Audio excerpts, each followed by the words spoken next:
Welcome once again to Pause, a discussion on racism and inequality in America. Today we will be hearing from a group of socially active millennials who hold desires to see the church come together for authentic reconciliation. Nothing is more evident than our need to come together and to have a forum for those who need to be heard and for those who will listen. To quote our Executive Vice President Josiah Stephan, only through open dialogue and difficult conversations and mutual quest for reconciliation can we take little steps towards hearing and healing our community. This is a matter that transcends our abilities and resources. It is from a place of humility and sorrowful repentance and forgiveness that we can take steps forward to this healing. We as a Bible college and seminary bring our resources together so that we can be a small piece of the puzzle that will bring this necessary change.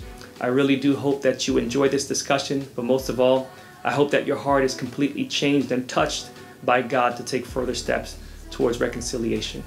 Be blessed. Well, welcome to our second panel discussion on some of the current racial unrests and inequalities and injustices that we have been seeing and have been experiencing for a while. As an SFBC community, we want to engage our community in South Florida to help us learn together, to help us to come to some steps in reconciliation. We are not experts. Neither do I want to be at this time, because I'm humbled by the complexity of this issue. But I know we need to come and have a conversation and take it from there. So our goal here is to help each other see, help each other hear, help each other learn, and to lead to some kind of practical action. We don't want to jump there because we want to see what some of the obstacles are, some of the issues are before we come to some consensus with the solution. But we want to hear your hearts. I am the moderator today. I am Dr. Becky Emerson. I am one of the ministry professors here. I'm also the chaplain. I am originally from South America. I have been a missionary teacher for the last 35 years in different parts of the world. Love cross-cultural work. Love being a practical theologian as well. And it is my pleasure to moderate at this panel. We already had one that dealt with some of these issues. I am happy to have millennials among us, and so praise God. Speak language I can understand, help me. One of my passion and burden is encapsulated in the word integration. And it's a wide word, it's a word that can be applied in all aspects of life. But for me, as a someone with a biblical worldview, trying to do life and trying to do ministry, I see the great need for us to integrate so many different things. Well, mostly what Paul said in Galatians 3:28, to integrate the races, the ethnicity, gender issues, and socioeconomic issues. So that's one of what motivates me in ministry. So with that said, I'll ask you to introduce yourself briefly, give us a context where you're coming from, what you're passionate about. And I will start with Jonathan. Hi, I'm Jonathan Jackson. I don't know, who am I? I'm a follower of Christ. First and foremost, I believe that Christ is the only avenue for liberation for all people and integration, as you speak of. I also got my bachelor's at FAU in philosophy, particularly critical race theory. Then I went on to get my master's degree in women, gender, and sexuality studies. And now I am a consultant for a nonprofit that seeks to give access to healthcare for all people. So I do a myriad of things. My passion is for communities of color, queer and trans communities, and see how they fit into the gospel, and how we can have economic changes that prioritize the least of us in terms of poor and working class people. Yeah. Welcome, Jonathan.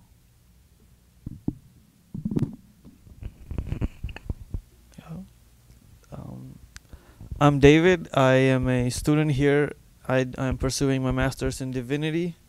I am originally from India, if you can't tell already. And I also have a bachelor's in engineering from India. My parents are pastors there, so I grew up in a churchy environment, and I came to the U.S. to pursue, go to Bible college after finishing another bachelor's, this time in counseling. I was a youth pastor for a year in the greater New York, New Jersey area for like a year, and then I felt I wanted to study more, so I got into seminary, and then I came here. I'm also married to a white American, and so I'm in an interracial marriage, and so I also work here at South Florida Bible College as the IT director and the dean of assessment. So it's been a privilege, and I think I really enjoy being a part of this faith community where we are not just ethnically diverse but theologically diverse, because I think the church historically has found it really hard to integrate different schools of theology, and I think I really enjoy being a part of an active conversation where nobody's an expert. We're all journeying spiritually together, and it's my honor to be here. Very good. Thank you, David. My name is Josiah. I'm the executive vice president here. I've been working here for almost 9 years now. Kind of grown up in the faith as well, which was a blessing, but that is a part of who I am majorly as well, obviously. Had various degrees through my kind of tenure. Right now, pursuing a doctoral degree with an emphasis on global engagement in ministry.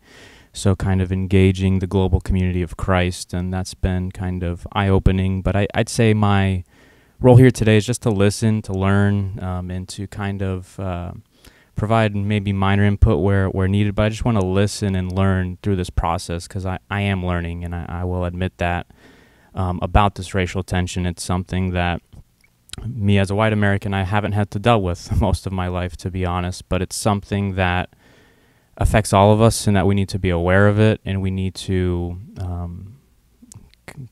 be activists in whatever way it may be, even minute, but we need to promote not injustice, but fight against injustice and racial equality, just equality amongst the board.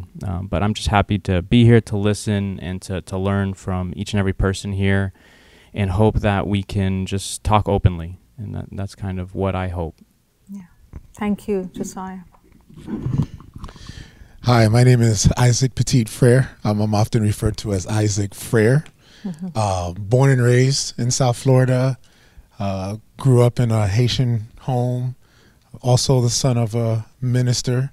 I'm a preacher's kid, pastor's kid. Yeah, so I was born in South Florida, raised in South Florida. Really grew up in a tension of sorts. While I grew up in a less enfranchised black community, I went to a private, predominantly white school. So I'm very familiar with this tension. I think as I've just navigated, through, private school and then going to college, I've just continued to rest in that tension. One of my passions is to see the reconciliation of all men to himself. I'm continuing to reside in that tension. So just a little bit about me. I'm a pastor here in South Florida. Planted a church 2 years ago. It's going well, I think. But it started off as an accidental church plant, started off as an online ministry that became a church online. So it was just a big accident that the Lord just poured into. And so we're just excited about what the Lord is doing through our ministry and what he's doing in the body of believers. My two passions that I have is just to reach the unreached through online technology and social technology. And then the other passion is to see us engage really in these matters of race and the ethnic issues that we confront today. So that's a little bit about me. Very good. Thank you for being with us, Isaac. And I will start with you. You have a microphone in hand as well. You are a younger generation living with this tension. Tell me how it feels and what it's been like for you, Isaac, growing up as a person of your race in this culture. Wow. Okay. There's a lot there to unpack from that question. I think one of the things that I became abundantly aware of, I would say probably midway through high school, was the fact that I live in a different reality from my white counterparts. You know, I grew up in a predominantly white context, but I realized that the experience of my white counterparts was fundamentally different from mine. There were things that I would experience that I thought were normal until I began to engage in conversation and realize those weren't normal things. Can you give us some example, Isaac? Yeah, for example, you know, getting stopped on the sidewalk to be asked, where are you going? Or, you know, they seem like minor things, but it just was my normality. I've had experiences of, you know, being handcuffed at a Publix. Stop on the sidewalk by whom? By a police officer. Okay. Just to ask, you know, what are you doing here? Where do you live? Show me your ID. You know, I have one visceral experience of being pulled over in my own driveway and having a cop pull a gun to my face in front of our door. This was in Coral Springs. So these were some things that I just felt were normal things, being pulled over multiple times and asked, you know, what do you do for a living? Or being, you know, interrogated. When I've an experience of leaving a Publix one time and being thrown in the back of a police car because I fit a description. At that time, I thought it was just a normal thing until I began to share in those experiences. Okay. It was more like, okay, this is what they do to, you know, to kids in general, until I realized, wait, my white friends don't ever experience any of those things. And I think that's when I began to unpack, hold on, there's a different reality, a different perspective. You know, my perspective of the police is fundamentally different from, you know, my white brother or white sister. My experience as a black man was just different. And it shaped how I think today. It shaped how I thought even when I went to college. One particular experience that I shared, and it was just one of those things that I just forgot about. I remember being pulled out of the car, spent a few hours on the sidewalk. They searched my vehicle in and out for drugs. And eventually they didn't find anything and put me back in the car. This was probably around 2:30 in the morning, the night before my dissertation, my doctoral dissertation defense. And all I was thinking to myself was, you know, I can't get arrested today. I can't get arrested today because I've got to defend my dissertation, you know, 5 hours from now.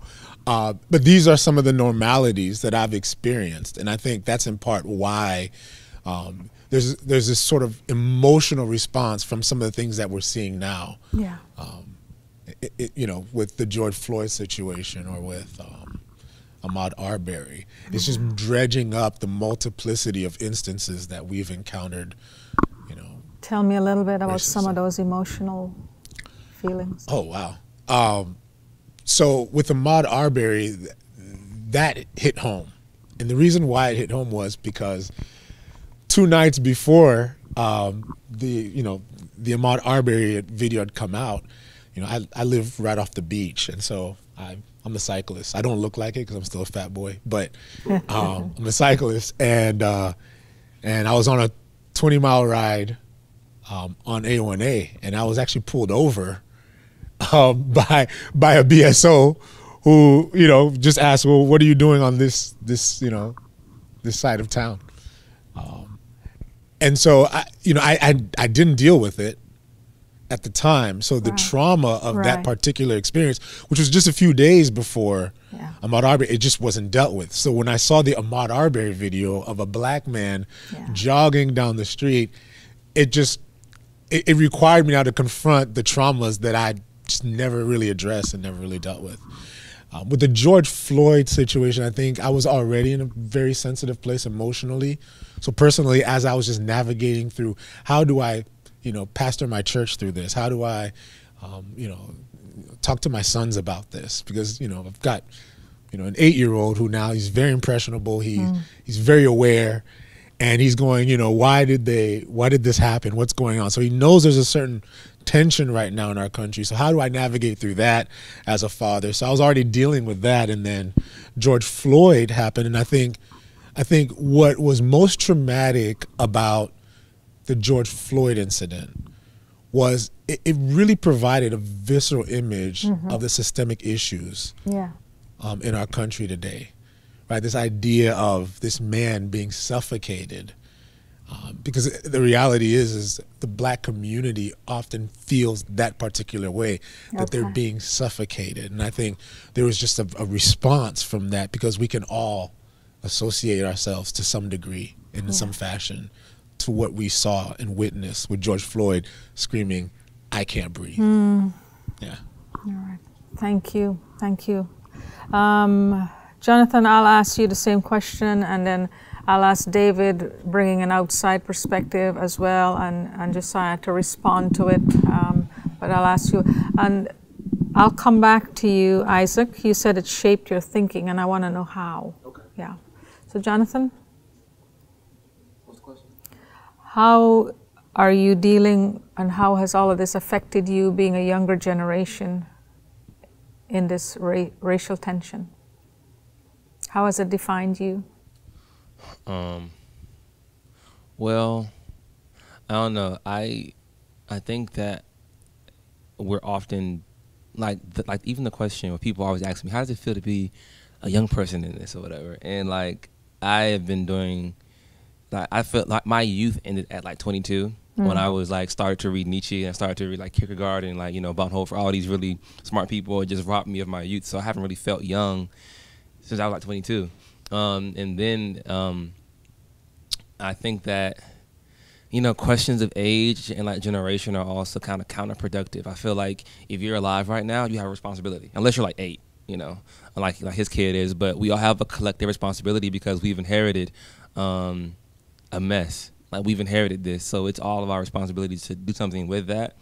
So I just want to start off by saying that. Also, it's so weird to hear about your experiences because I've never dealt with any of that. And it brings me to what Michel Foucault, who's an amazing critical thinker when it comes to power, it makes me think about like body politics, because I just moved off of 9th Avenue in Los Olas. Like, I'm like 2 feet away from American Social. So you got like all of this like this $1 billion energy like around me, and like my neighbors are making like quadruple, triple what I'm making, but we share a neighborhood now, and I've never stopped. Like, I never have been stopped. So when I think of body politics, I'm saying, what about your black body presents as threatening, where mine presents as I guess like docile? Because when I'm not in a church setting, I'm probably like wearing like, a crop top and some short shorts. So I'm just like, just jogging, looking like, very, very regular. And my blackness doesn't show off as threatening. But I think that I always, and this is going to sound radical, I recently started to look at, our police system as like a form of like, as Nazism, because the way that we emphasize law and order in this country, to certain groups of people, you can liken it to fascist regimes, and until we call it as such, it won't be treated as such. My reality is also a lot more cynical than yours probably. Like, I'm a Christian, but I'm also like, I live in the world, and my only hope is Jesus. Like, I have no hope whatsoever in our current political landscape. I have no hope in our judicial system and the voting system. There is no system in America that I really have hope in. I honestly don't even have hope in the American church, because everything has been swallowed up by capitalism. So it's until we do a radical uprooting of this, there won't be any changes. I didn't come here to provide like palpable or like moderate solutions. There are no moderate solutions. It's like either we're going to uproot every institution in this country tied to capitalism and anti-blackness, or it's going to be what it is.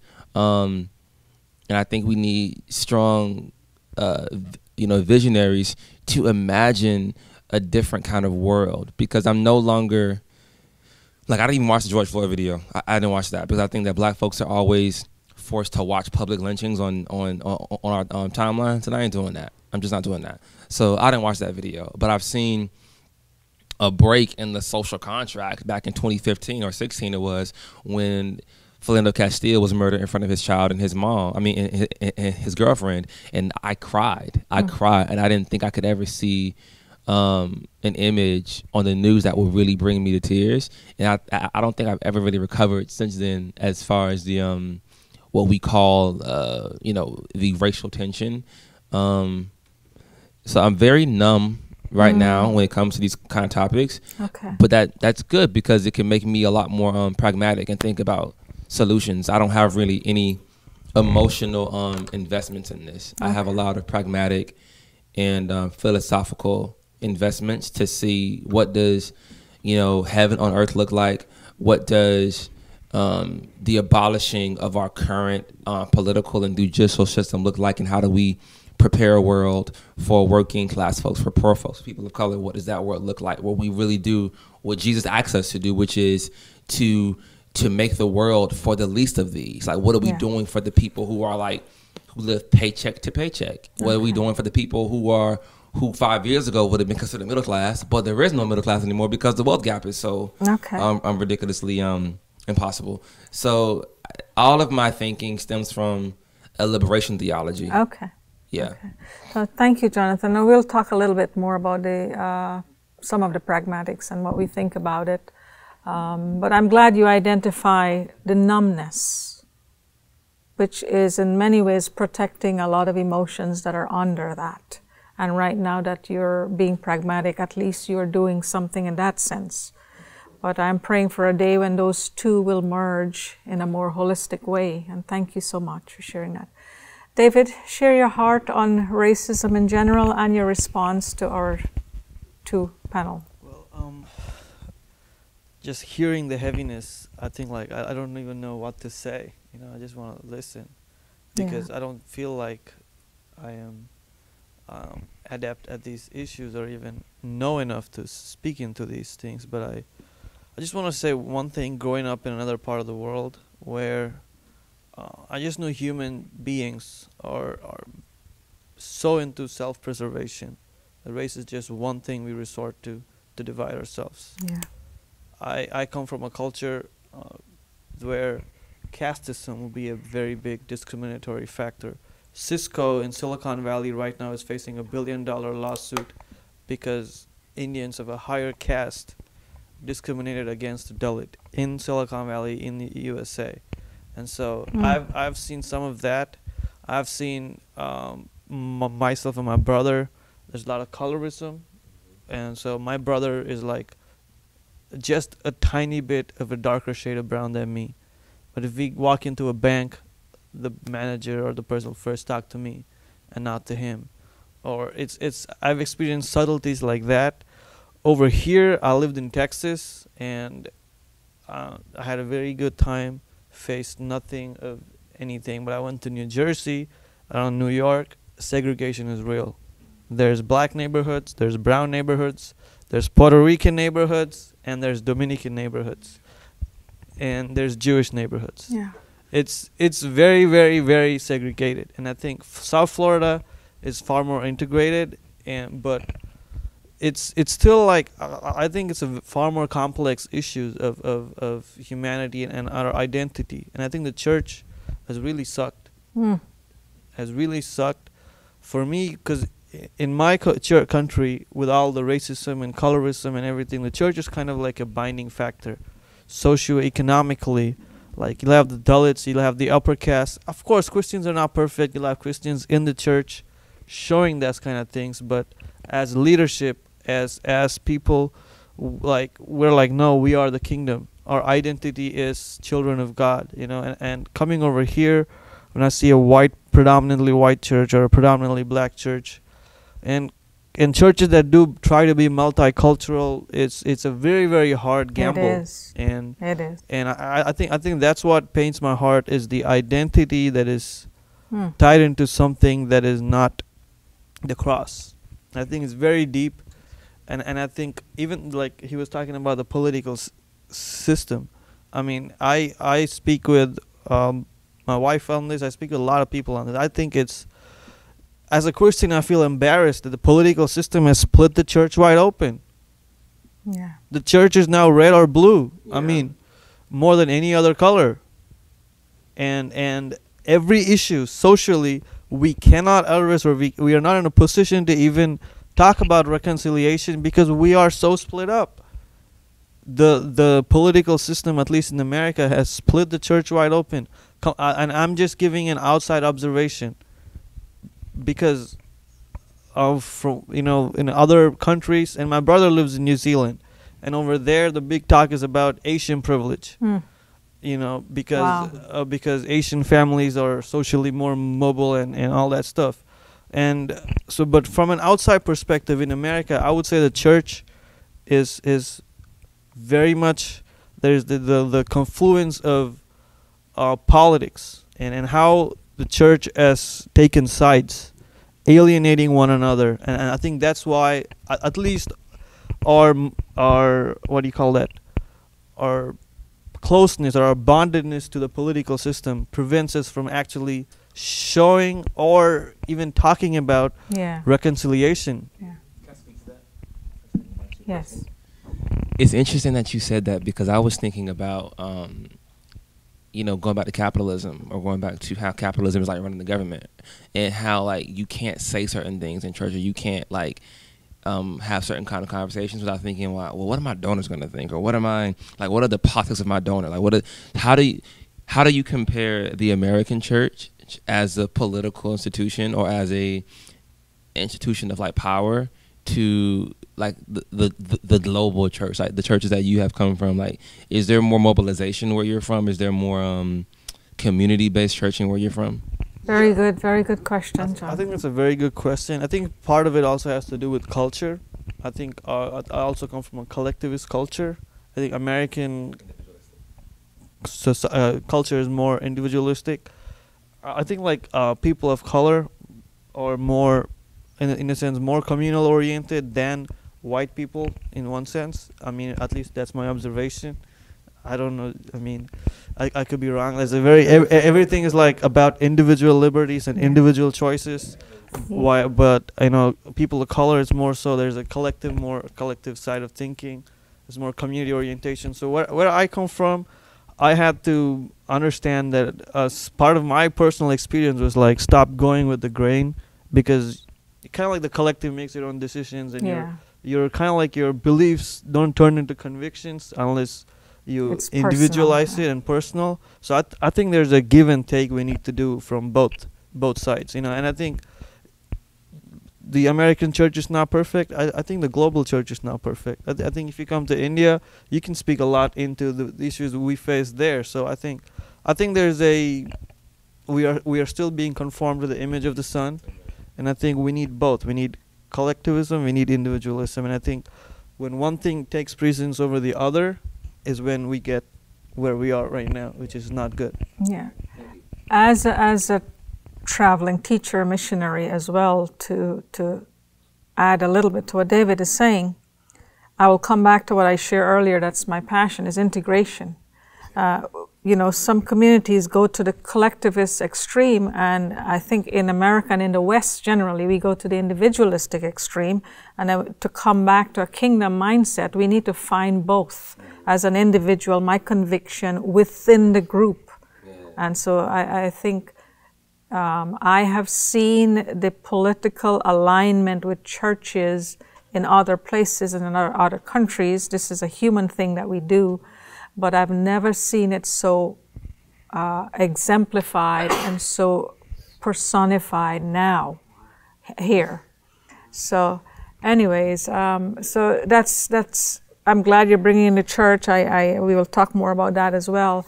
But Josiah, how can you respond, even someone with a global compassion, and I know you have burdens of your own. Respond to some of what we've been talking about. Yeah, it's a lot of different things, I guess, a lot to unpackage. Yeah. But none the least, I just appreciate both of you or everybody for sharing openly and honestly about what you're dealing with. And I guess I'll speak a little bit to what Isaac was saying. In my perspective, it's just something that nobody should have to deal with on a continual basis. I mean, I can maybe share one experience of commonality where, because I was young, I was given a hard time by the police, but I can't relate and identify with that because it's not what I've been through. And I think, just speaking more broadly now, we've sit and watched, like Jonathan has said, of systems that don't work. Systems that don't work, and we do nothing about it. And I think something that we can all share as millennials is why. Why do we sit here and do nothing about it over and over and over again? And I think I personally am in a place right now where I just need to honestly just sit and listen and weep at the injustices. There are times where I need to speak out about it. There are times where I need to do something about it. I'm not exempt from that.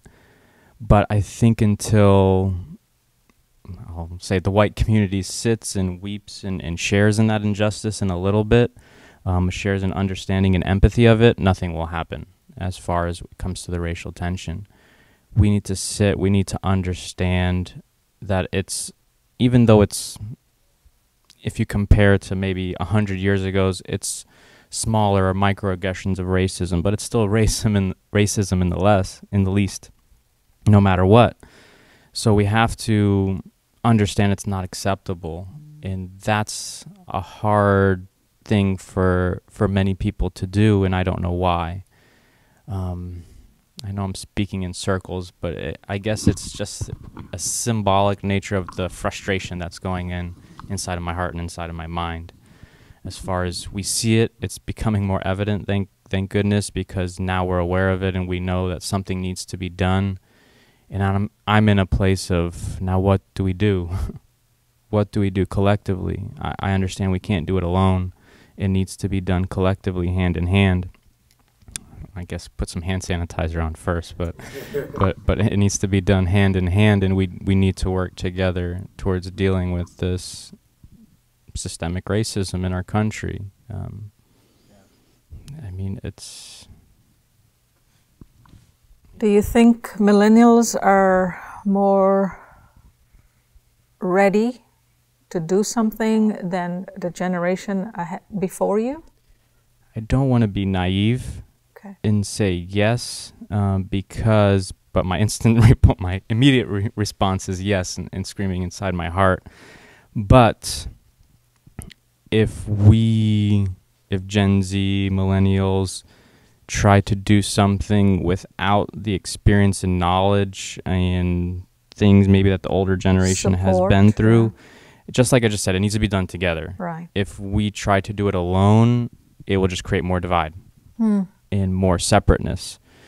And I think there needs to be forums where especially Gen Z and millennials are heard. I think especially a lot of people in the Gen Z, the younger generation, after me and after us, are feeling very unheard and creating a massive separateness between, even it's become hard for me now as a millennial to even speak to people of Gen Z age because they've just separated so completely. They try, but then because they're not listened to, their ideas are too radical, they just stop talking. And I've seen it happen where they shut down and they won't share anything anymore. So I don't want to be naive and say, yes, that we're ready, because even the same thing with the older generation, boomers, etc., they're not ready to do it alone. It needs to be done together. It needs to be done together. Very good. Thank you, Josiah.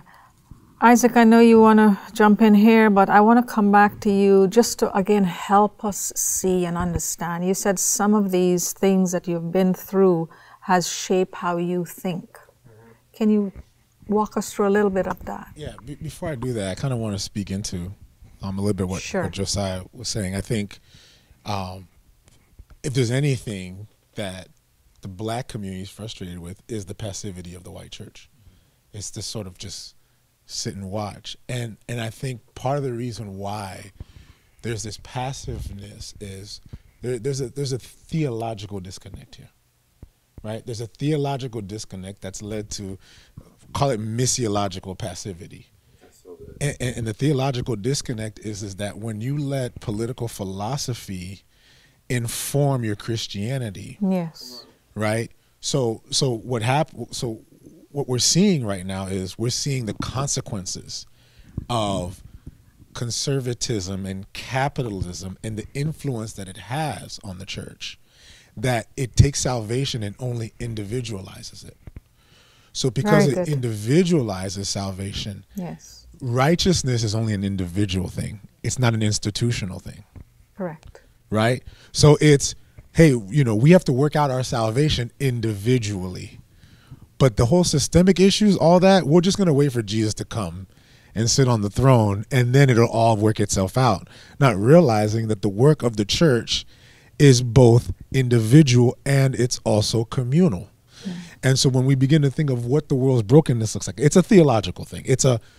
And so I think on the flip side, though, right, this is where I become a little bit more cynical. I'm not as cynical as you are about the institutions, but I am cynical of somehow moderating liberalism and conservatism. Because I think liberalism itself is dangerous, because what it does is that it democratizes salvation. Yes. And so now salvation is just, let's seek social justice. And so we're going to seek social justice, but at the expense of my own personal salvation. And so, we've got two schools of thought, as you said before. Like you've got the mainline expression and you've got the conservative expression, and neither one of them are reflections of the kingdom of God. That's so good. Neither one of them are reflections. So for me, here's where I get a little cynical. I say, this is not let's find the middle ground. This is let's find and discover the kingdom of God, which is rooted in loving God and loving your neighbor as yourself. Like out of the grace that we receive, then flows our actions towards one another. Justice is just the personality of God. It's the heart of God. It's the person. And so I think once the church begins to say, hey, let's take our flags out of our churches. Like, let's take our flags out of our churches. We only carry one banner, and that banner is Jesus Christ. So once we take that out and say, hey, this is not about republicanism or conservatism or being a Democrat or being a liberal. This is about being a Christian. Jesus. This is about being a Christian. What should a Christian do? What would God do? What would Jesus do? I think when we start really confronting that, then we can really confront the realities of the church passivity. So anyway, wait, I'm sorry. Can I speak to what you just said right quick? Sure. Okay. If it's okay.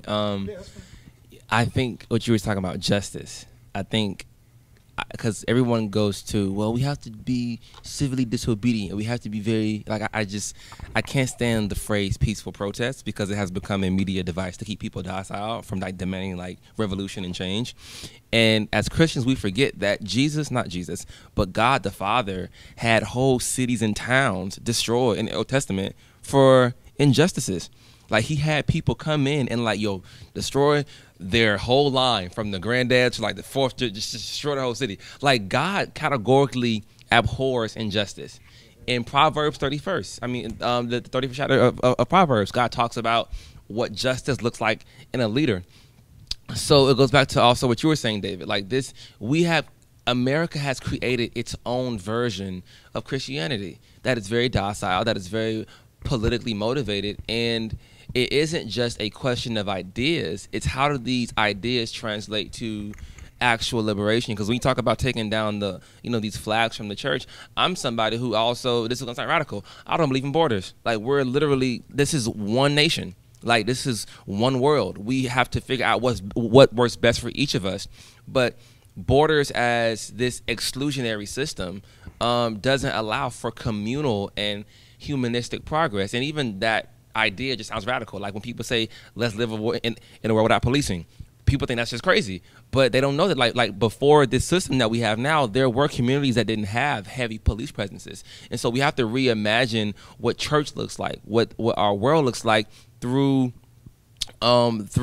actual Christian theology, which is not, it's been made into a very passive movement. When you look at the Church of Acts, which is the church, that is the church. That church was very communal. It was like, yo, sell all you own and then just get to the poor. Like, make sure y'all all eat. And it's become more of a division between beliefs versus a lived the way. Okay. All right, David? Yeah. I just came off a course in the Book of Acts, so I don't know. Hold your microphone. So I would say it's far more nuanced than that, and I understand your frustration and why you see there's no hope. The only way is, I don't want to be seen as that guy, but okay. Revolution, you know. But I mean, I understand that the point where you've journeyed to, and I realize it doesn't come without wrestling and coming to that point of frustration. But I also think nuancing what the Book of Acts and what communal living looked like, it wasn't mandated. It was something that only the Spirit can do, and it was organic. And it emerged. Really good. And it happened twice, and then that's it. And then the same apostles had to tell the church, few years down, you need to give, and then you're giving too much. You know, so I think that's there's a nuancing of those concepts, and I think it comes from our growth in Christ. It comes from understanding this is my brother, and like Josiah is saying, it comes from lamenting, from actually seeing, hey, there's something over there. There's injustice going on, and letting the character of God reflect in your actions, because until you can see that, it's not going to change. Until we get heaven's perspective on justice, hey, God abhors this. And I see hope, because I see a lot of evangelicals speaking out. I see a lot of them coming and saying this is injustice, even like to the point of, for me, I could not even imagine like most of the American church even recognizing or acknowledging systemic racism. Yeah, I agree. And now almost all major evangelical voices say, yes, systemic racism is a real thing. For me, that is some kind of hope. I mean, and I think it'll lead to where the dissociation of patriotism and piety. I think that's the first thing I saw, like the confluence of patriotism and piety, you know, and I think that once the realization happens about the injustices and the stuff, I think it'll lead to that place where, you know, the dissociation happens and the kingdom of God emerges. But maybe I'm just too hopeful. I don't know. No, we need that perspective. We need what each one of you are seeing. They're all valid and there. I was glad Isaac was talking about the extreme theological views. I am resisting the temptation not to talk more about that, but I do think it comes down to really prioritizing kingdom of God, citizen of heaven first. Then citizen of this country or whatever.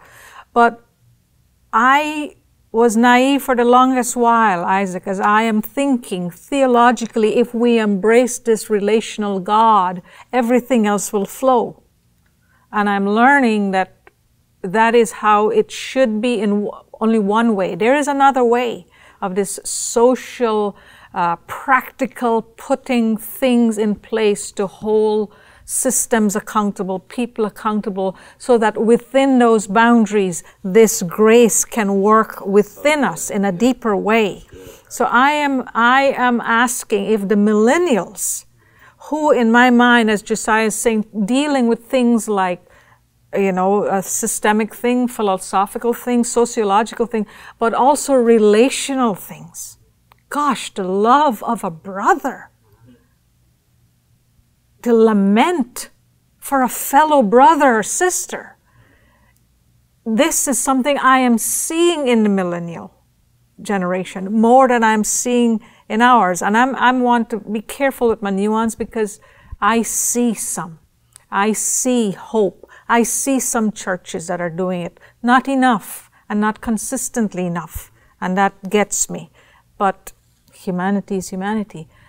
But I do want to hear again, and we'll go here again, Isaac, but I want to see, how has this shaped your thinking? So I think over time you're conditioned into the idea that you live in an exilic reality. This is not home. Yeah. Oh, yes, that's good. Right? So you're being communicated. It's being communicated to you in so many different ways, right? That this isn't home. And when you have that sort of awareness, it informs what you do. It informs how you speak. It informs how you interact.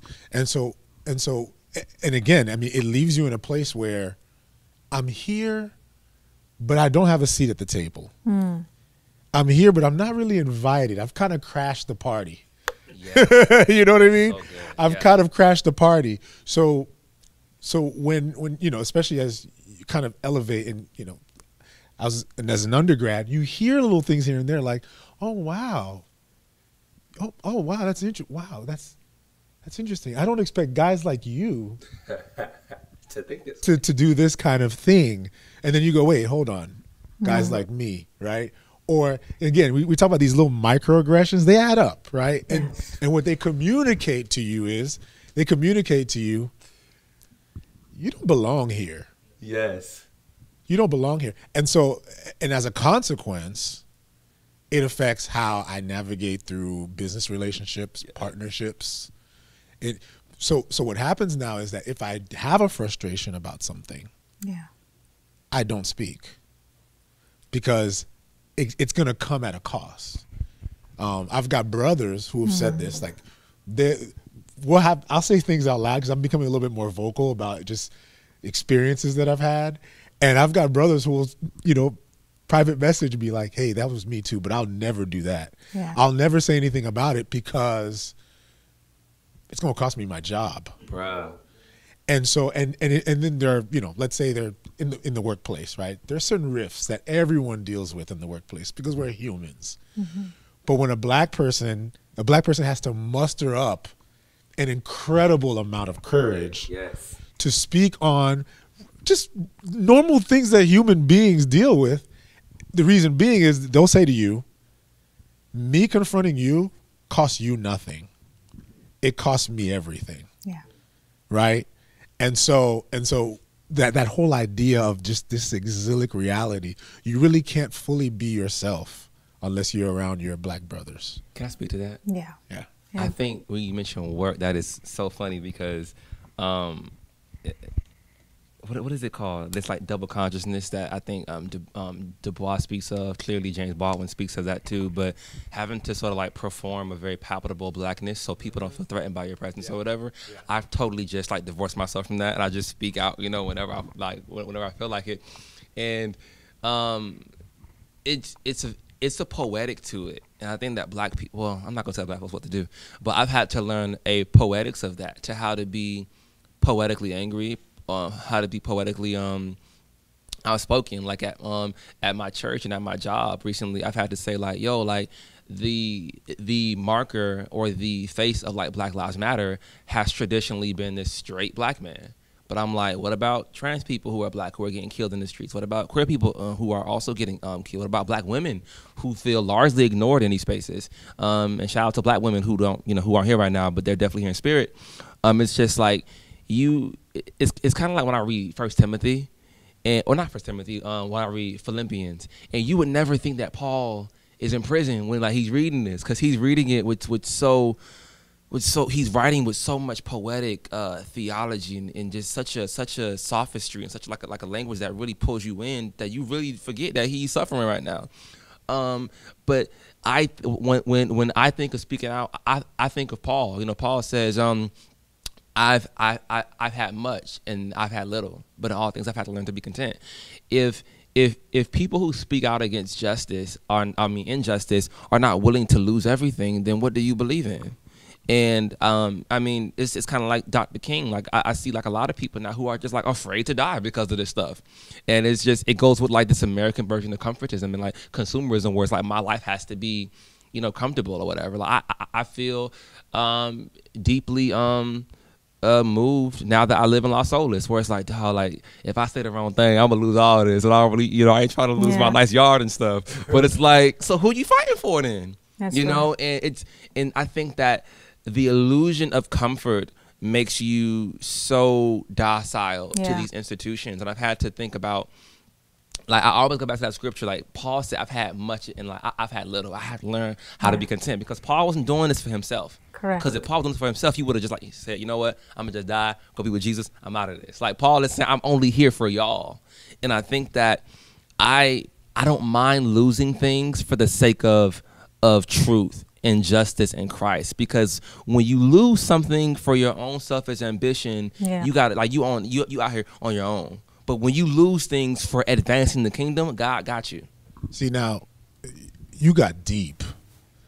I'm not even going that deep. You started it though. You know what I mean? Like when I say, like I'm with you. I understand I understand your perspective there, but I'm talking about something like, hey, why'd you call me out for punching in late when you didn't call them out? But don't you have to think about, you have to muster up the courage just to say that. Just to say, exactly. So I mean, you got real deep, which is real, but then there are these little realities that people of color face that they don't ever really communicate it. Right. They live it, but they don't communicate it. Because they're afraid that they'll lose everything for saying something. And that's the reason why I keep pressing you to say it, because I want to inform people, white, black, Hispanic. I want people to be informed of some of these realities, small as they are. And then all of a sudden, oh my gosh, these are the facts. This is the reality that some communities are living in.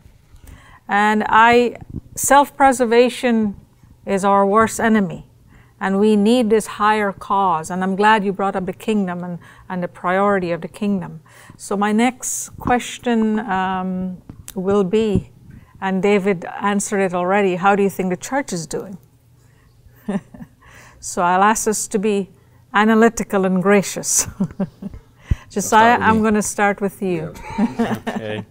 I think one thing that I'm hearing amongst millennials and definitely people of younger Gen Zs is, when it comes to the church, we're tired. We're tired of things being done the same way, and we don't see the image of God. We see nationalistic pride. We see things in church that we feel shouldn't be in church. So, I mean, I've seen droves of my friends leave the church. I think Gen Zers even at a quicker pace. And it's because, in the same way Isaac was saying, they don't feel a part of it. They feel in this exilic reality that they're like, this is not my home. And I feel like that's what the church should be. It should be somewhere where we feel at home and we feel like we're not out of place. We feel we can talk openly, like Jonathan's saying we can't do in church. We can't really say these things with fear of repercussion, with fear of weird looks and what are you saying? That doesn't fit here. And just those types of comments that no person feels openly to be able to share. It goes deeper, like Isaac was saying, in the church, of this idea of passivity when it comes to racial tension. And I think George Floyd has awakened many churches to finally do something. It's sad that had to take place for it to happen. But like David was saying, many churches finally speaking out on the issue, finally becoming aware and addressing that there is an issue. But I mean, when you look at the history, it goes deeper than that. Like, it wasn't just a passivity, it was active racism backed by the church. Yes. And we've just forgotten it. Yeah. We've just pretended like it never happened. Right. The same verses that we used today to promote integration are the same verses that were used to promote segregation. Yeah. Which is a travesty, and we just pretend like it never happened. But But we see through moves of God, even in American history, that as God moved through First Great Awakening, Second Great Awakening, social reform started happening, whether racial, whether gender, etc. Social reform started happening when God showed up, and that speaking volumes to me that God desires a certain level of equality that wasn't there. And what brought a lot of these revivals to a close was racial inequality. Yes. The Azusa Street revival, racism killed that. Yeah. Because they started seeing whites and blacks worshiping together and couldn't be, and eventually it died. And so I see we have to address that is existent. It's not in a distant past, and it may still be happening today. Overt acts of theological backed racism that I think is fading away, but we can't deny its existence. And as we become ignorant of that, I think that's begotten a lot of the passivity that you're talking about, that the church is experiencing. Very good. I was having a conversation with another minority pastor, and we were talking about some of the difficulties in navigating through this we're minorities in a majority space, which is different, right, from minorities in a minority space. Right. Because you've got African-American pastors who are around African-American pastors. But for me, as a black pastor, I'm around a lot of white pastors. Okay. And so there are a few of us, right, who are courageous enough to sit in that tension. But we were having a conversation, and it just hit me in the middle of that conversation. You know, there were guys a generation before us having the same conversation. And that, not to get overly emotional, but that was, man, that wrecked me. It wrecked me because I remember speaking to some of the older heads who told us about the things that happened in times of racial reconciliation, when there were conversations about racial reconciliation and the promises that were made to them, and conversations that were that were being instituted and all this stuff. And now when the rubber met the road and it was, okay, let's stop talking about it, let's start doing something about it, there was all this and then eventually they just had to walk away. And so there was all that hurt from all of that. And here we are now sitting at this table, and man, it just broke me that we're having the same conversation that pastors a generation before us were having. Nothing new under the sun. At all. But for me, it's emblematic of the fact that when it comes to matters of race in the last 50, 60 years, the church has gotten nowhere. That's what it feels. And millennials are seeing this. Millennials are saying, they just talk a lot. There's nothing really happening. It's just a lot of talk, a lot of conversation. That's why I won't even sit, and that's why I won't even sit at these tables until someone's like, so a waiter has to tell me what's going on at a table before I even sit down at a table. Because if why go sit at a table where the conversation has been what it was 20 years ago? Like, I need someone to come out of the restaurant and tell me this is what they're talking about. If I don't like what I'm hearing on the outside, I'm not going to go in. Even when was it? It was I left my church last week, or was it not even my church? I left the church. I no longer am going to church anymore because I just feel like I just felt a conviction that I am prepared, because you only get about 70, 80, 90 years here. In the last 10 years, you're just trying to chill. So I'm like, I have to give these first 80 years all I got. And I'm not trying to waste time at tables that are just not meant to be shaken.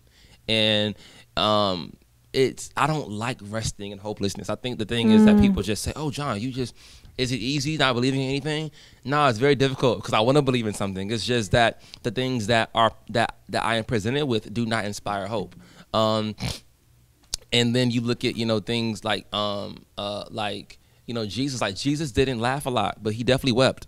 So it's like life is very painstaking, and Jesus has to be that hope. So when you talk about we're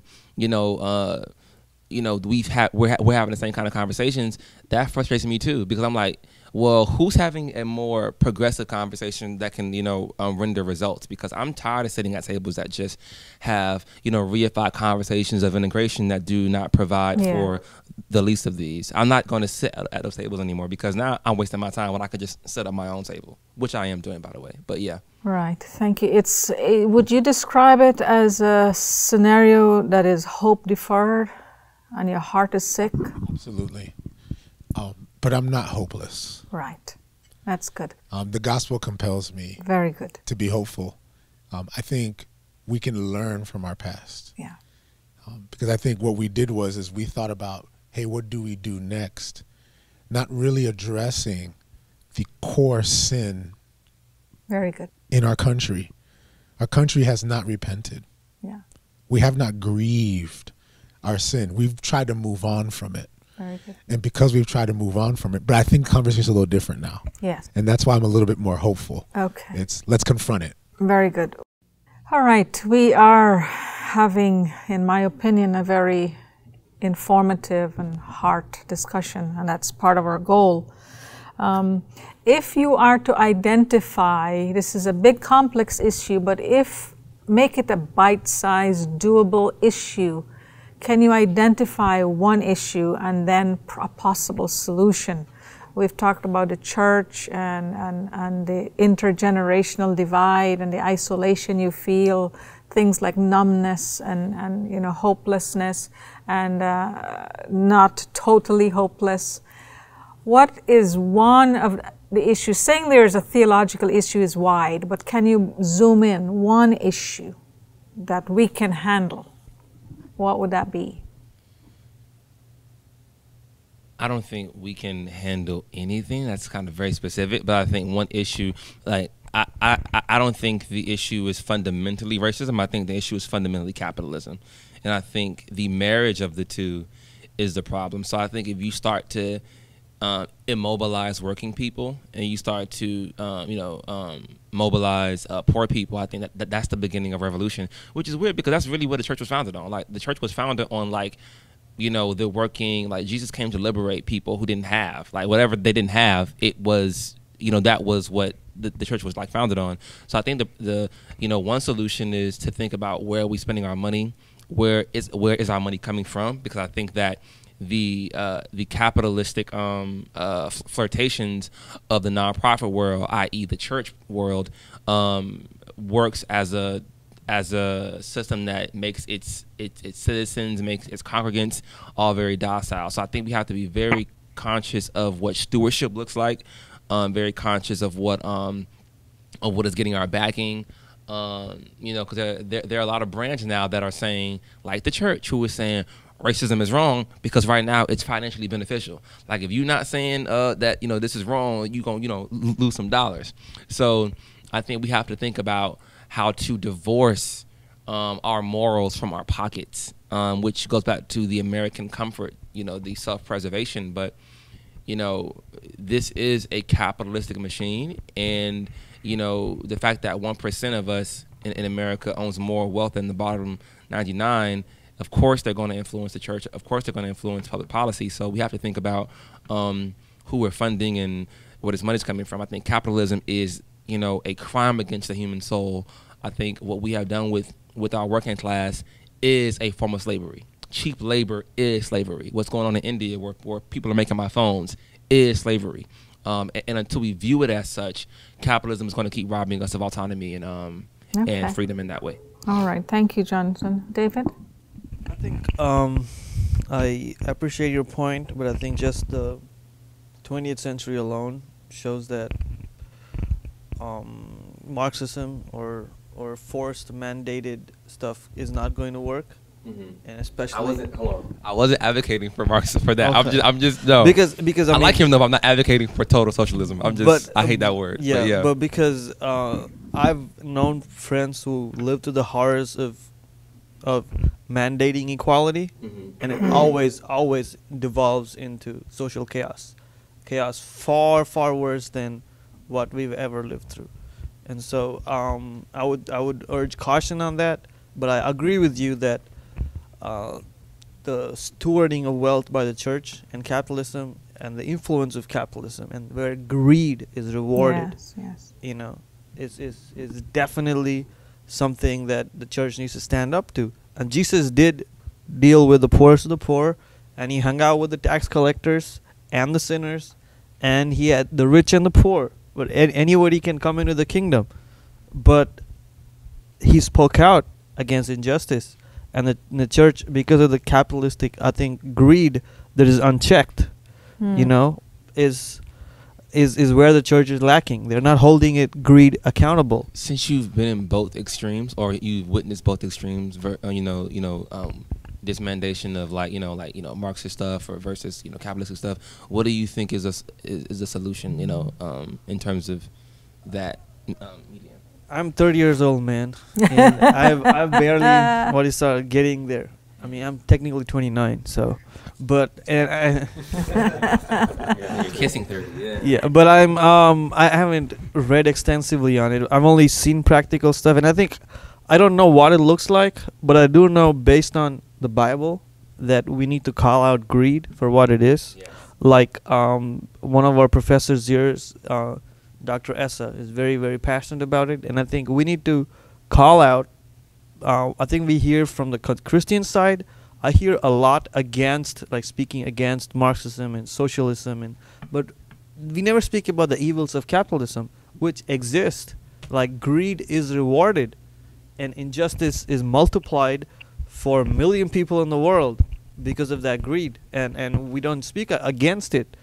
It is extolled as a individual liberty is like extolled. And I think that if you're coming back to your original question, I just felt like I had to speak to that. I think we can agree to disagree on some things. Oh no, respectfully. I like what you just said. It was Yeah. it was lit. Yeah, you're fine. Okay. Very good. And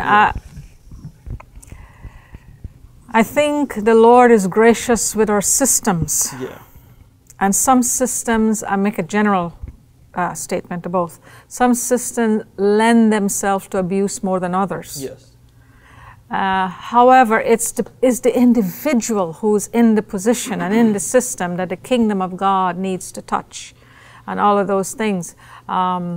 So that would be my general statement. Okay. I think both. I would like to go back to your original question and like what Josiah said and what Pastor Isaac said. Both kind of both the nationalistic pride, and I think the racism and about preferential treatment. I think that is a very hard issue, and I think for me, I'm in one sense in that area I lack hope because I've seen segregation of so many kinds, color, caste. I think if we end racism, we're gonna find something else. Very good. Because I think as we develop into the character of Christ is when it's gonna ultimately, when our identity gets is rooted in being children of God, is when it's gonna happen.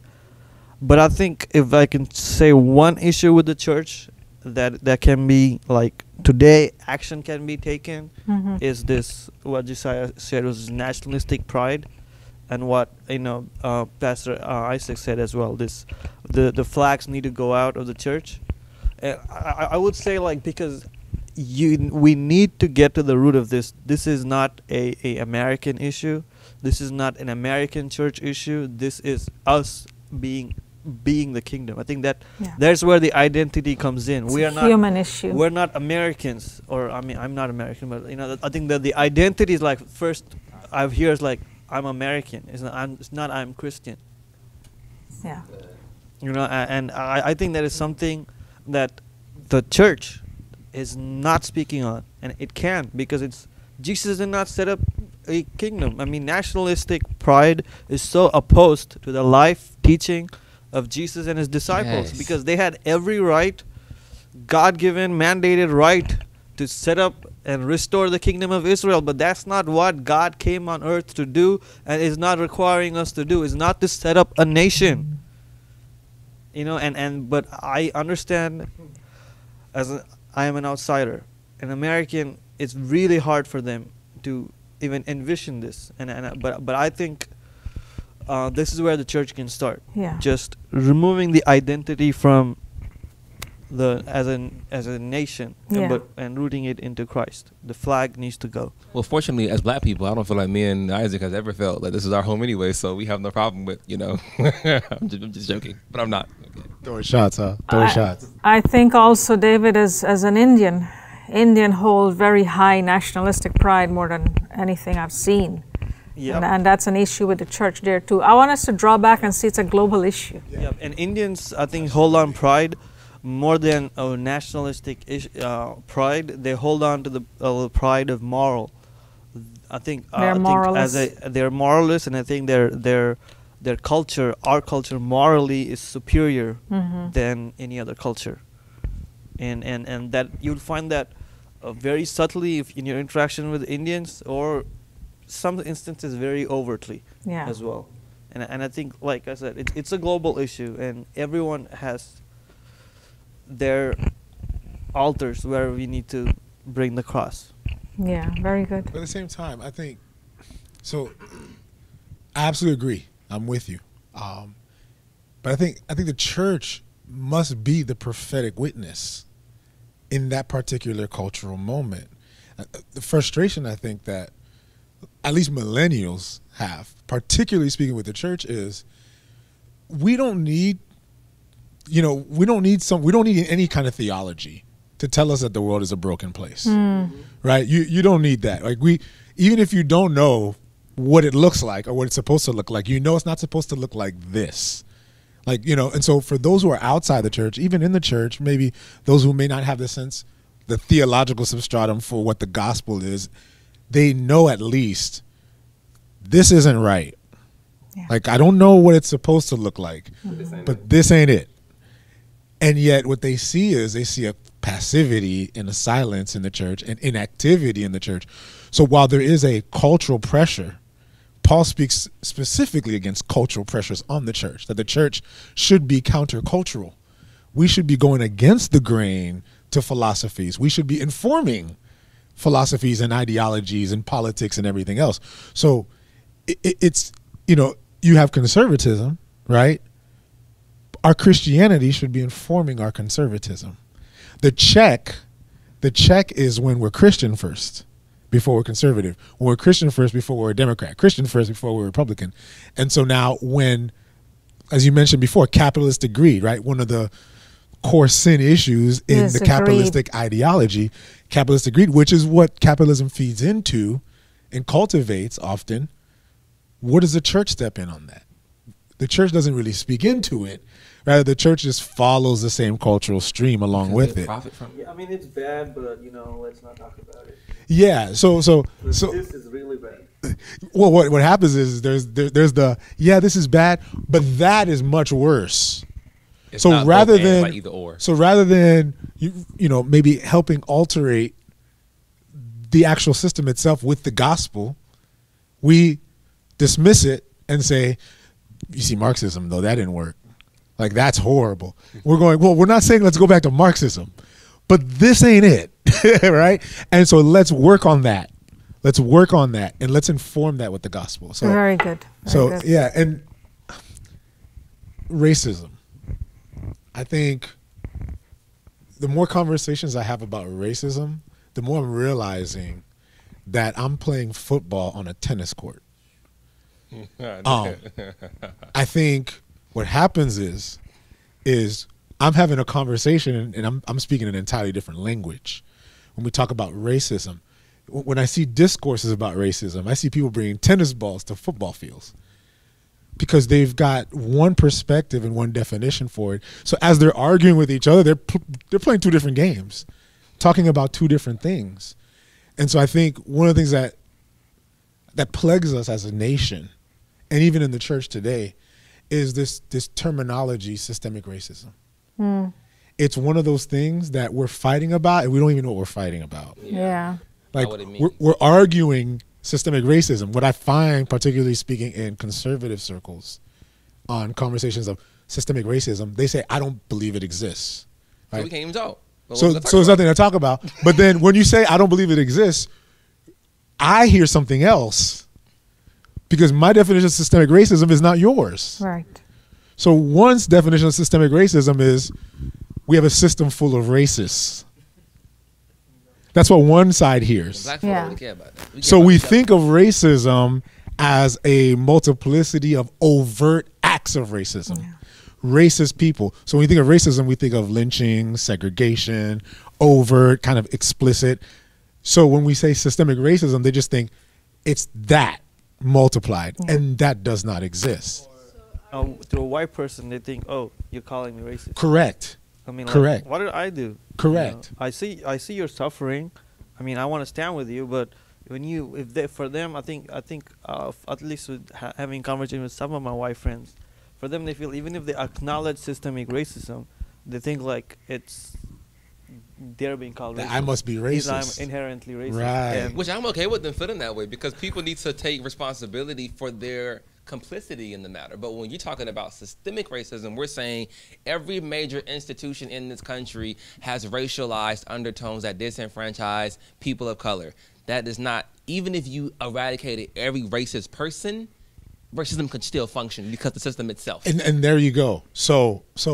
But I think if we're going to engage in a productive discourse, you have to at least come to that understanding. You have to also come to an understanding and awareness that systemic racism can exist where no one in the system itself is racist. Very good, very good. So you're saying, Isaac, part of the solution here is in our conversation, we have to be on a common page. We have to unpackage this. And so we have to go somewhere further with that, because I find sometimes we just get defensive and we deflect and discuss what that means or what that issue. But if we want to go somewhere, we have to unpackage it. We have to be on the same page. Heart is involved, strategy is involved, and all of some of those things. Do you think we can do that in the church? It's a quick answer. Do I think we can do that? I'm hopeful. Yeah? I absolutely do believe that we can do that in the church. Okay. I believe it requires us to go back to the Imago Dei. Very good. It requires us to go back to our doctrine of what it means to be made in the image and according to the likeness of God. Very good. Because now when we know that we've all been made in the image of God, there's a commonality amongst us. We have the same desires, the same needs, the same wants. You know, we have the same dreams, the same visions, the same. So when we find commonality in the fact that we've been all made in the image of God, let's start there. Okay. And I think we get into debates about ideas. Very good. But we never dig into that. I believe that's where the church needs to go. I think the church needs to go there in an intercultural way, in an interracial way. If you talk in a black community by itself regarding the Imago Dei, or in a white church regarding the Imago Dei, of course everybody agrees. But can I agree that you're also made in the image of God? And you agree that I'm made in the image? And that's where the conversation needs to happen more cross-culturally. But before I want to wrap it up in a how. I'll make a statement and see what we think about the hows of it. Josiah, what do you think? Yeah, going back to the question, a lot of different things, and I agree with a lot of this, and I don't know, because I get this way as well. Millennials are very pragmatic.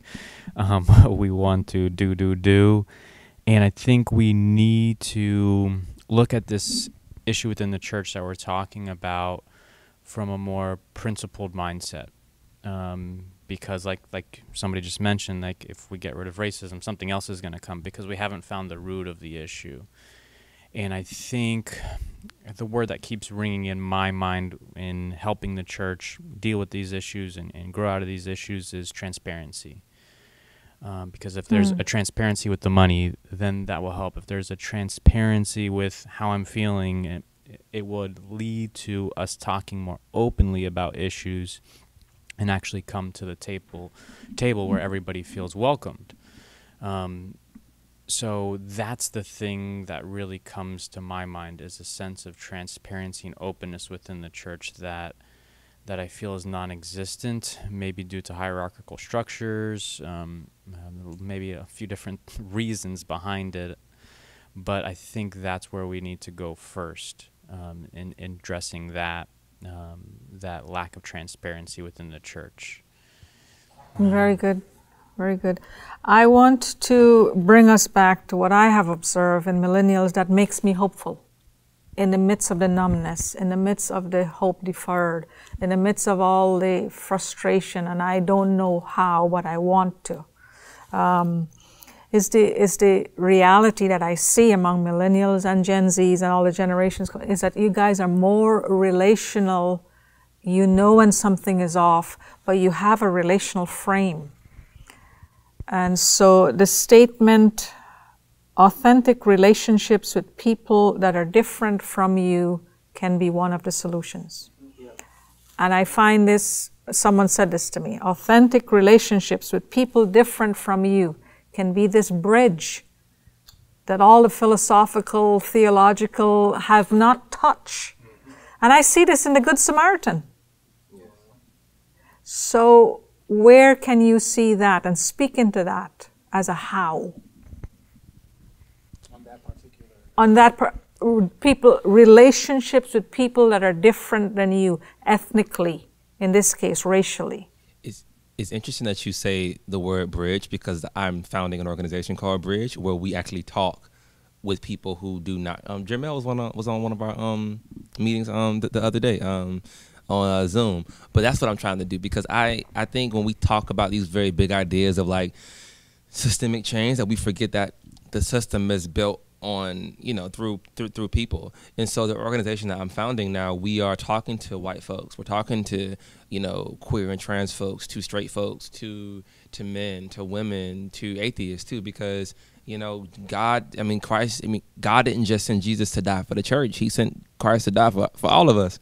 And so what I'm building, and hopefully, you know, we can build coalition, is that everybody who is willing, like, can just come, because, you know, the word says that, you know, the harvest is plentiful, but laborers are few. So if we just look at people as not projects, but as instruments of love and instruments of empathy, then that's how you build these coalitions to have conversation. It starts with the individual, and then the individual transpires into the collective. What is the collective good out of the individual necessity? Very good. David? That was powerful. Thank you.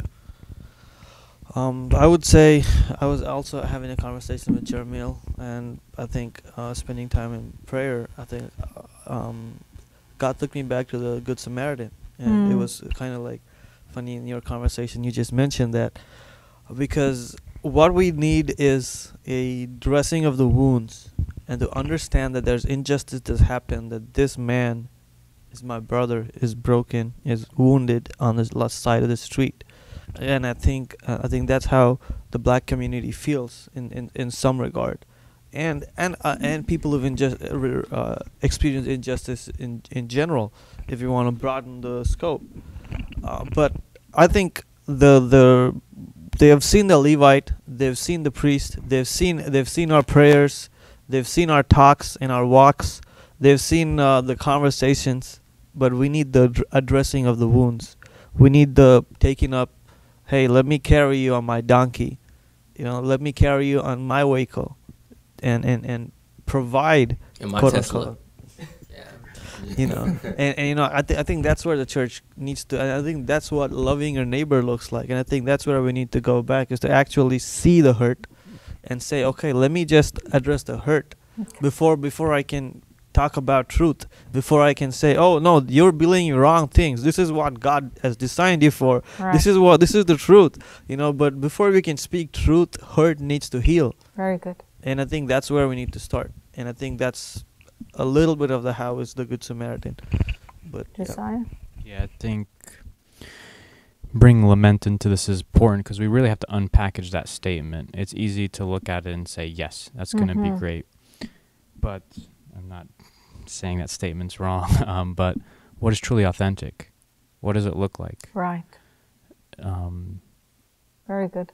I mean, I have many friendships with African American, Latin American, so on and so forth, but what does a truly authentic relationship look like? You mentioned transparency. Yeah, and I think the individualistic mindset of America makes it very difficult to define what that really looks like, and finding that middle ground and that collectiveness is important, because there has to be some sort of submission, some sort of giving of myself. Intentionality. Exactly, and I can have passing relationships with people of other colors, but what does that truly mean?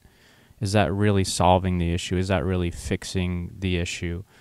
So it has to go much deeper. Yes. I'd say even my relationship with Pastor Isaac here, it needs to go deeper. Yeah. Like we're just talking about how I haven't seen you in 2 years. It needs to go deeper than that to be truly effective. But I think on the converse side, I don't want to be naive to say that it's easy for the African American to do this with all the hurt in the past that they've gone through. Why would they put themselves? We've had this conversation again, like Isaac was saying, we had this conversation 30 years ago and it led to nowhere. Why have the conversation again if I'm just going to get hurt again? Yeah.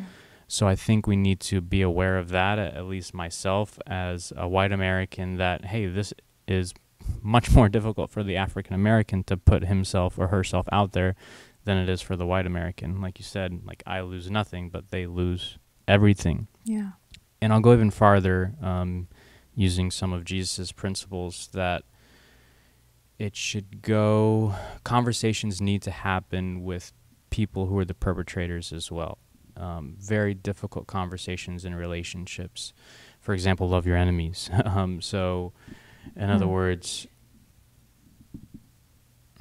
there's some examples like with the South African model of reconciliation, where they brought people who committed overt acts of racism and the victims or the people that were victimized in a room and just had them talk and work it out. Mm-hmm. And there's some examples within the judicial system in different states that actually do that.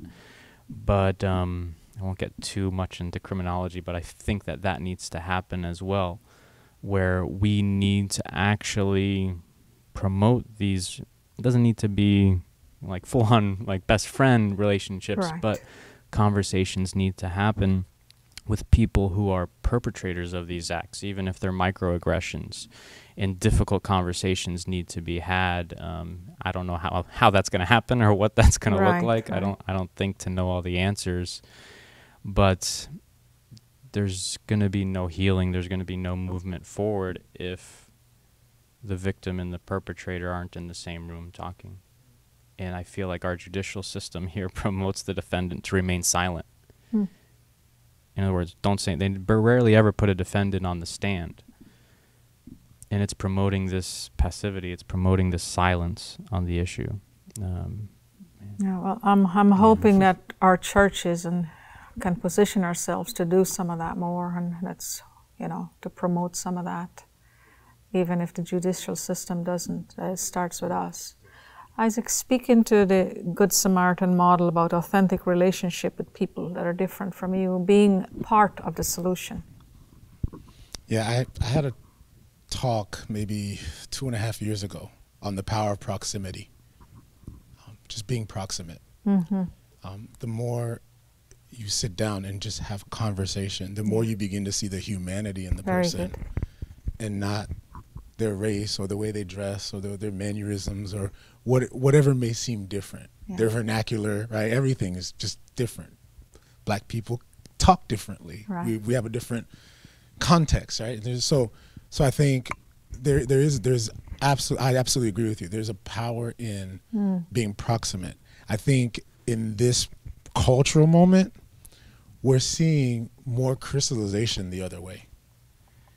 And part of the reason I think we're seeing that is because the relationships that we had with our white friends and vice versa weren't really authentic relationships. It was more of a satiating the idea of reconciliation, satisfying a sense of, hey, I think I've got it. I'm okay because I've got a black friend, or I have a few black friends, and we have a great time and we get to hang out with each other, and we joke, and it seems like it's great. Surface. But it's all on the surface, and obviously this kind of, with our current, cultural moment, we're finding now that there's this sort of, maybe I don't agree with you, because I think what happens is that relationship, like that Good Samaritan model, requires sacrifice. It does. It requires a giving up of your normality and who you are. Because you were okay with your black friend, because your black friend was congruent to your cultural expression. So it was okay because they kind of fit in. That's what happens with a lot of black folks who enter into that space. And I think that's part of the reason why you'll find a lot of people in the black community why they're reticent to have relationships with people in the white community, because they feel like they've got to make all the sacrifices. It's emotionally taxing. They have to assimilate. They have to assimilate rather than being authentically who they are in that space. Yeah. If you understand what I'm saying.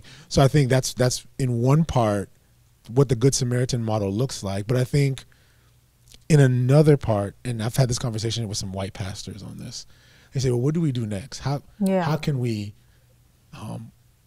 do better? And I told him, I think the battle is not on social media. It's not on the pulpit. It's on the kitchen table. It's the Paul and Peter. Yeah. Where Peter's, act of implicit bias and implicit racism, because it wasn't overt, right? It was, I got my black friend, and we go out to eat, and we're enjoying our time with each other. This is Peter with the Gentiles. Yeah. But then the moment the Jews show up, it became overt. it became overt, right? And so but then what Paul does is Paul calls him out. Mm-hmm. Paul says in Galatians, I withstood him to his face. And so what I tell my white brothers who have been proximate, this is a watershed moment. Yeah. This is a decisive moment. This is a definitive moment in interracial relationships where at this time you're going to have white brothers who step away. Are you going to be the backdoor advocate? Yeah. Who, Josiah has the privilege of having conversations with Caucasians that may say things to him that they would never say to me.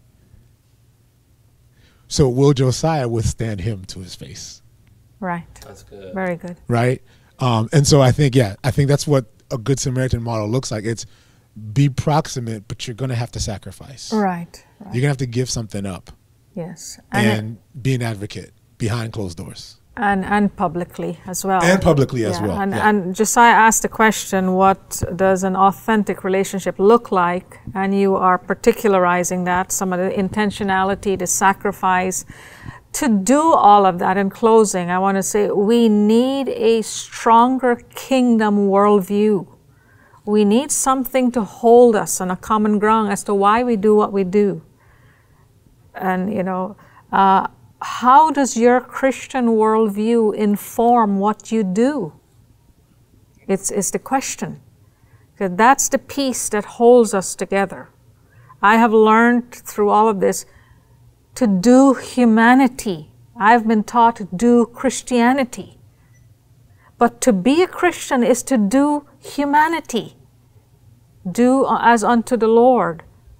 And so how does your Christian worldview inform what you do in this watershed moment? Just quickly as we close. David. I think for me personally, it is, I think I have intentional relationships. I think I've worked myself out of being fake. In one sense, I only know how to be authentic myself. But this moment, I think I'm learning. I'm listening and lament and weeping, because just learning the tragedies, just learning the injustice, and like he's saying, like acknowledging and standing up to somebody's face, even within my own community, and even the whole George Floyd case, the biggest. And again, this is I hate the conversation where the responsibility is fully put on white people. It's like they are the only perpetrators of racism. Yeah, I've heard the worst things spoken about black people in my community than in any other community. Yeah. And I've heard black friends speak about other communities. Very good. Good balance. And it's a very deeper issue. And I think when we say it's only white people who have the responsibility to reconciliate, I think we all have a responsibility. And I think even with George Floyd case, we saw officers of color being concerned to what happened. So I think it's a very very, what do you call that? It's a very complex issue, but I think it's more than just having authentic relationships. I think it is understanding, like I go back to the Good Samaritan, that there is somebody hurt, whether you did it or some thieves did it. That guy is hurt on the side of the street, and God has put you there as a minister of reconciliation. Now, if you have been a perpetrator, the cross is there for you to repent and to but right now, lament. Yes. You know, bring some oil into his wounds. Very good, David. I think that's where I stand. Yeah. I think, and that's what this has meant to me. That's personally. how your worldview as a Christian is Yes. informing that. To All right now, there needs to be healing. Right now, there needs to be oil to those wounds, because there is wound, and that's where and there needs to be a nursing to health before anything else can happen. All right, Jonathan, quickly, how does your biblical worldview inform or dictate what you do? We're just wrapping it up. Yeah, I have accountability partners. So like my mentor is like way older. He's in his 60s, and he's a theologian. And I'm asking him, like, how do I build an organization that isn't just speaking to people who are marginalized, but also speak to, you know, my convictions as a man of God and a man of faith. And so I just have people who are much more affluent in their walk with Christ to speak to what I'm doing pragmatically, because I don't want the principles to be divorced from the pragmatics of it. And there's a split. 'Cause I'm like, well, I want to reach these people, but how do I also come from a place of doctrine that my convictions won't feel perpetrated against? So keep you anchored. Yeah. So I do have people in my life who tell me, all right, John, like if you're gonna go to this community, make sure that you go with your principles. So as I'm building, you know, my organization, I'm always talking to people who are older than me, more seasoned than I am, to figure out how I can do this without, you know, coming at also my convictions. Yeah, good. I like that because it speaks to what Josiah talked about, the intergenerational. We need each other. Isaac, I'll ask you, and then Josiah, you'll close us off as to how your biblical worldview dictate your actions. Christ says, I pray that they may be one just as you and I are one. If the church can be an evangelistic witness, it won't be in pontificating on pulpits. It's going to be when black and brown brothers are coming together, white and black brothers coming together. And so for me, when I think of the finished work of Christ on the cross, when he said it is finished, he made us one. Yes. He's not making us one. He's already done it. And so I think about it just within the context of my own marriage. My wife and I have had some tough times, but we've wrestled and rumbled through it because we're one. And I think for me, what it informs is it says, I've had so many inclinations to say, you know what, I'm just tired. I'm not doing this no more. I'm deleting all my white friends' numbers on my phone. Like I've had those days where I've said it and then I go, that's not the heart of Jesus. Yeah. That's not what Jesus wants. Actually, Jesus wants me to go and talk to them, even though I've been hurt by them. He wants me to wrestle with them. And so for me, that's what informs me. Very good. It's that Christ has already done it. He's already made us one. Let's live it out now. Very good. Thank you. Josiah, close us off. So a lot of different things that go into that question, but I think it really, again, goes back to that authenticity and genuineness that David is talking about and that everybody's talking about. And I think one thing that we're running loose with as millennials is that our way of fixing this issue is post something on social media and then you're good. And it's like, okay, I post, at least within white America, as long as I post something on social media, people won't think I'm a racist and then I'm all good. But we see it goes deeper. It goes much, much deeper than that. And I haven't been overly active on social media because of that. Because it goes deeper. It's something practical. It's if I see somebody or if I see it with my own eyes on the side of the road, what am I going to do with it? Because I can post on social media all day long and then do nothing about it. So for me, I've been taking a step back and lamenting, like David said, and what ways can I actively show that I'm fighting against this injustice. Sometimes it is a public platform, but like Isaac's saying, like that shouldn't be the only place we talk about it. Right. We should talk about it there from the pulpits, should talk about all forms of injustice, but it should go into our everyday lives and perpetrate every aspect of our life and permeate through it all. So we really need to be authentic, to be genuine with all that we do. When it comes our time, and we have to realize it's not always our turn or our time to speak out against the issue. Something may happen, it's David's turn, but there's going to be something that comes in my life where it's my turn. It's my 10 seconds of fame, so to speak, and what am I going to do with it? Am I going to speak out against the injustice, or am I going to be silent? And to just be honest, it all needs to be birthed. I don't want to say it like this, but it needs to be birthed out of a pain in our heart. If I see injustice and I'm quick to do something out of it, but my heart doesn't hurt, my heart doesn't ache, I can't sleep at night. And these were the things that were going through my mind after I watched the George Floyd video, after it took me several weeks before I could watch it. But white America needs to sit with the hurt and the pain and empathize. Without that, it's just going to be vain nothingness. It's going to be vain nothingness. It's going to be posting on social media for the sake of it. We need to lament. Quite a fitting end to tie it up. If we do not lament, we cannot be one.